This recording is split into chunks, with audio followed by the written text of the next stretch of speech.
Hello there, my name is Harshika Bodh Neupane from grade 10 of Imperial World School, and today I'll be explaining to you how the volume of a cylinder is pi r square h. Now, before we get into the formula, let's analyze this figure. To find the volume of this figure, we'd have to multiply its base area into its height. Here in this figure, we know that the base area of a cylinder is a circle.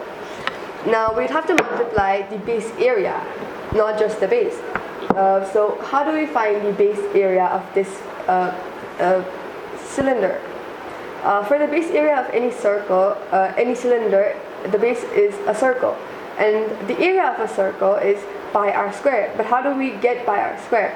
We'll have a demonstrate. This is a circle of which the circumference is 2 pi r. Now if you rearrange this to form a parallelogram-like figure,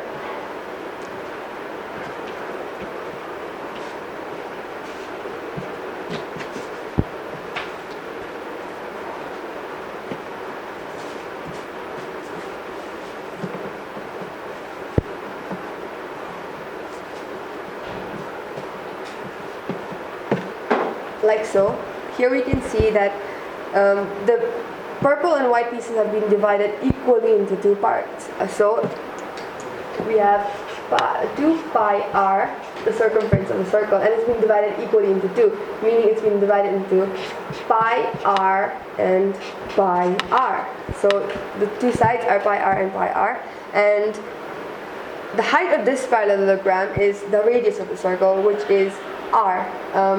This is the height, so that would be r. Now we know that the area of a parallelogram is pi r is based on the height, which is pi r into r, and multiplying pi r into r, we would get pi r squared.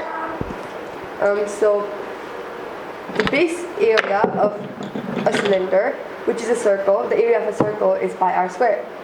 Now, to find the volume of this cylinder, we'd have to multiply its base area into its height, and that would end up as pi r squared into h. So the volume of this cylinder would be pi r squared into h. Now, if you rearrange this cylinder to form a cuboid-like figure,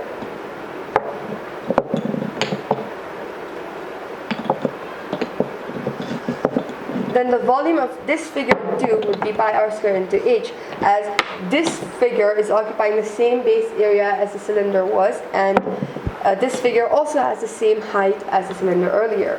And that way, the volume of a cylinder is pi r squared into h. Thank you for watching.